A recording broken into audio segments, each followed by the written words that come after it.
Código de Trânsito Brasileiro é formado pela Lei 9.503, possui 341 artigos, 20 capítulos, 2 anexos, portarias, conceitos e resoluções.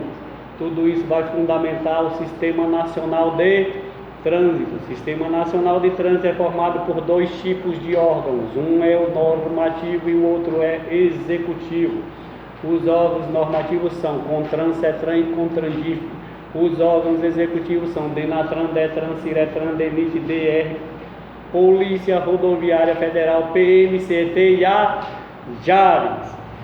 Via é o local por onde trafegam pessoas, veículos e animais em grupo ou isoladamente, compreendendo canteiro central, ilhas, calçadas e lotes lindeiros. Artigo 1º e parágrafo 2. O trânsito em condição segura é um direito de todos. Artigo 1º e parágrafo 3. Os órgãos do Sistema Nacional de Trânsito responderão por danos causados ao cidadão em virtude de ação, omissão ou erro. As penalidades que existam: advertência por escrito, multa, cassação da PPD, cassação da CNH, curso de reciclagem, curso preventivo de reciclagem, suspensão do direito de dirigir. As medidas administrativas que existam: retenção do veículo, remoção do veículo, recolhimento da CNH, recolhimento da PPD, recolhimento do CRLV, que também pode ser chamado de CLA.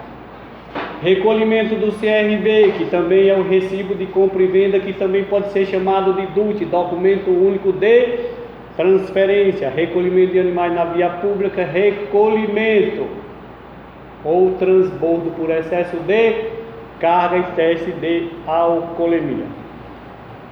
As categorias de habilitação que existam: categoria A, categoria B, categoria C, categoria D e categoria E. Categoria A, dirigir veículos de 2 ou 3 rodas com ou sem carro lateral. Categoria B, dirigir veículos cujo peso bruto total tem até 3.500 kg de PBT, com ou sem reboque, até 8 lugares. O que determina a quantidade de pessoa no teu carro não é a tua habilitação, é o documento do veículo. Categoria C, dirigir veículos para transporte de carga cujo peso bruto total exceda 3.500 kg de PBT, com ou sem reboque. Categoria D, dirigir veículos para transporte coletivo de passageiro com mais de 8 lugares, excluído do condutor. Categoria E, dirigir veículo acoplado com reboque ou semi-reboque, ou ainda na categoria trailer. As categorias D, veículos que existam: particular, aluguel, aprendizagem, representação diplomática, representação consulares, de carreira ou organismo junto ao governo brasileiro e coleção. De acordo com o artigo 96, os veículos classificam-se quanto à tração, quanto à espécie, quanto à categoria. Validade da CNH 5 anos, validade da CNH para quem tem mais de 65 anos de idade, de 3 em 3 anos. Para quem tem até 5 anos, se renova a cada 5 anos ou a cada 3 anos, conforme data já mencionada. Boa sorte. Escuta aí. Aí eu tenho aqui: quando é que se muda de categoria de habilitação? Após 1 ano de definitiva, tu pode mudar para a categoria C. Após 2 anos para a categoria D, desde que não tenha cometido nenhuma infração gravíssima, nem grave, nem seja reincidente em 2 infrações médias. Suspensão do direito de dirigir ocorre quando o condutor soma 20 pontos no prontuário. Cassação da PPD após ter cometido qualquer infração gravíssima, grave ou ser reincidente em 2 infrações médias, 4 pontos. Uma vez a Carteira Nacional de Habilitação somou 20 pontos, está suspenso o direito de dirigir. Cometeu infração sobre a suspensão do direito de dirigir, cassação da CNH por 2 anos. Mecânica básica: os veículos se subdividem em 2 partes: partes fixas e partes móveis. Partes fixas: cabeçote, bloco e cárter. Partes móveis: pistão, biela e eixo, virabrequim. Como é chamado o conjunto pistão, biela e eixo virabrequim? Árvore de manivela. Quais são os elementos que fazem parte, da árvore de manivela? Pistão, biela e eixo virabrequim. Quando é que ocorre o ciclo de um motor? Quando a válvula de admissão recebe a mistura ar mais combustível e a válvula de escapamento libera o resultante da combustão, que são os gases. Onde é montado um veículo? Em cima de uma estrutura, que pode ser um chassi ou pode ser um monobloco. O que é montado em cima de um chassi ou em cima de um monobloco? Sistema de alimentação, sistema elétrico, sistema de freio, sistema de direção, sistema de suspensão, sistema de arrefecimento, sistema de escapamento e sistema de freio. No sistema de alimentação, quem alimenta o motor são os bicos injetores. No sistema antigo, que é o carburador, o mecânico regula uma agulha. No sistema moderno, injeção eletrônica.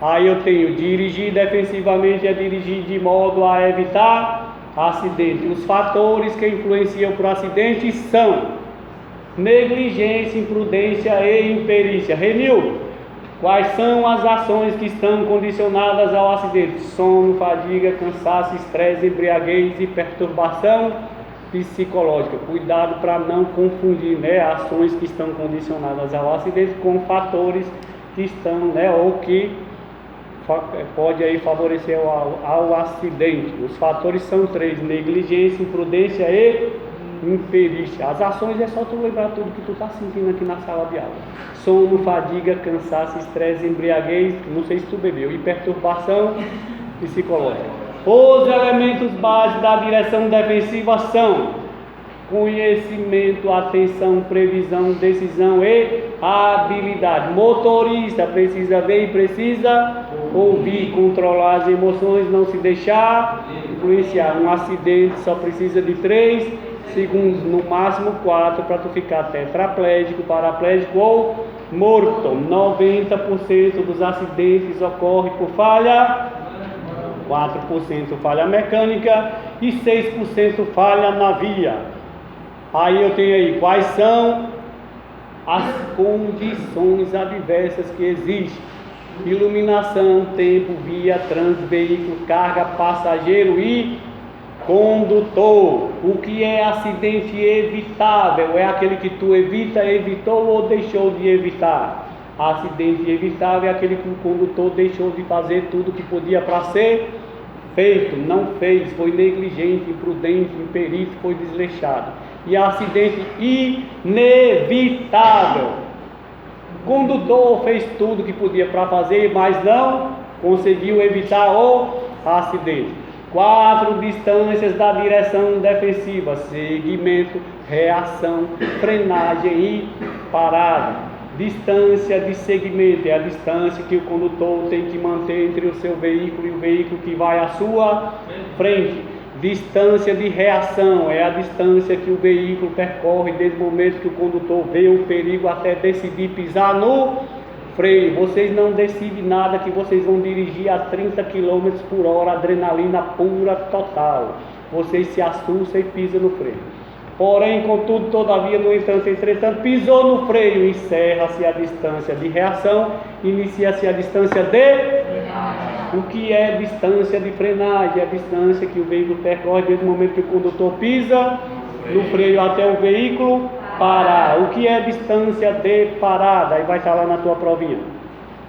É o resultante entre a distância de reação mais a distância de frenagem. Ou vai estar lá, é a distância percorrida pelo veículo desde o momento que o condutor vê o perigo até a parada total do veículo. Quais são os tipos de colisão que existem? Colisão frontal, colisão com objeto fixo, colisão com animais, colisão na marcha ré, colisão com trem, colisão com bicicleta, com motocicleta e colisão misteriosa. Existe colisão misteriosa? Existe não, é o motorista que fica inventando mistério, porque 90% dos acidentes ocorrem por falha humana, 4% falha mecânica e 6% falha na Guia, se 100% está explicado, cadê o mistério? A perícia na hora do acidente vai te dizer que tu é um motorista misterioso. Como é que vai estar lá na tua provinha?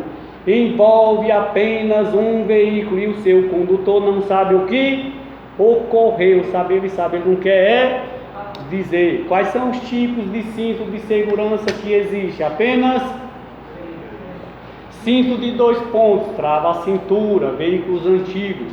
Cinto de 3 pontos, veículo moderno. Puxei lá no carro, está preso, travei na cintura, prendi, está do outro lado do banco preso. Cinto de 3 pontos. Onde é que eu encontro? Veículos modernos. Marcos, cinto de 4 pontos. Onde é que eu encontro?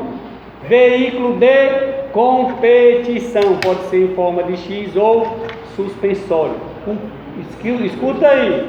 Quais são as forças que influenciam para o acidente? São apenas 2, força centrífuga e força centrípeta. O que é força centrífuga? É a força que puxa o veículo para fora da curva. E o que é força centrípeta? É a força que puxa o veículo para dentro da curva. Quais são os fatores que influenciam para a força centrífuga e força centrípeta? Excesso de velocidade e geometria da curva. Que pista da curva? Vai dar tudo certo. Escuta aí. Aí eu tenho aí, ó, força centrífuga encontra-se somente na curva. Aí eu tenho ali, ó, curva acentuada à esquerda e curva acentuada à direita. Onde é que eu encontro essa placa? Na curva ou na pista? Na pista. Na pista? Então deixa eu te ajudar. Toda curva está na pista, mas nem toda pista está na curva. O que foi que tu entendeu? Nada, né? Então tu vai encontrar aquela placa só na curva. Então força centrífuga não puxa o veículo para fora da pista, só puxa o veículo para fora da curva. E força centrípeta puxa o veículo para dentro da curva. Primeiros socorros são os primeiros procedimentos dados a uma pessoa que está em iminente situação de perigo. Qual é o primeiro procedimento aplicado em um acidente de trânsito? Sinalizar o local no mínimo 30 metros ou 30 passos, ou de acordo com a velocidade da... Uma vez que a velocidade da via é 110 km por hora, qual é a distância que se coloca o triângulo de segurança? 110 metros. Então vamos ver se tu entendeu. Em uma rodovia onde sua velocidade é 110 km por hora, ocorre condição adversa de tempo, chuva, neblina, poeira, fumaça e granizo, e o acidente é próximo à curva. Qual a distância que se deve colocar esse triângulo, uma vez que a velocidade é 110 km por hora na via? Aí vai estar lá, ó, na tua prova, 220 passos a partir da... Ou dobra-se a sinalização. O que é desmaio? Perda momentânea do sentido, não é da consciência não. Tem gente que está inconsciente, mas não desmaiou. Escuta aí, vai dar tudo. Perda momentânea dos sentidos. O que deve fazer o condutor, né? Ou em um acidente a pessoa está convulsionando? Somente segurar a cabeça de lado. Quais são os tipos de fraturas que existem? Fratura aberta e fratura fechada. Na fratura aberta, o osso aparece na superfície da pele, pois rompe a pele. Na fratura fechada, o osso aparece na superfície, porém não rompe a... Quais são os tipos de queimadura que existem? Primeiro grau, segundo grau e terceiro grau. Primeiro grau só causa avermelhidão. Segundo grau, avermelhidão e bolhas. Terceiro grau, avermelhidão, bolha e queima dos tecidos. Se tempera todo, passa dendê, passa pasta de dente, passa pó de café, gema de ovo, claro. Aí o enfermeiro vai te chamar assim, vai dizer assim, ó, para que se temperou? Me dando trabalho, vai fazer aquela raspagem, senta aí, chora. Pra gente encerrar, né, eu tenho aqui o que deve fazer o condutor ao se deparar com uma vítima inconsciente: verificar os sinais vitais. Quais são os sinais vitais? Pulsação e respiração. Pulsação eu vou encontrar na artéria radial, ou então na artéria carótida, ou então na artéria femoral. Cuidado, a regra é melhor saber e não se envolver do que precisar se envolver e não saber. Se porventura cair na tua provinha, né, ó, o que é choque hipovolêmico? Perda excessiva de sangue ou líquidos. O que é choque anafilático? Excessiva reação alérgica a produtos químicos e picadas de insetos. O que é choque cardíaco? É quando o coração não consegue mais bombear o sangue. Qual o procedimento aplicado em uma reanimação cardiopulmonar? 2 ventilações por 30 compressões ou 100 compressões por minuto. Antes de fazer isso aí vai ter que desobstruir as vias e vai dar tudo. A regra é melhor saber e não se envolver do que precisar se envolver e não saber. Então tu tem que tipo de número para chamar o agente socorrista? 190 Polícia Militar, 190 Polícia Militar, 193 Corpo de, 192 SAMU, 191 Polícia Rodoviária Federal e 194 Polícia de Trânsito. Boa sorte para vocês que estudaram até agora. Se não gravaram nada, entra lá no YouTube, dá o likezinho, toca o sininho e vai dar tudo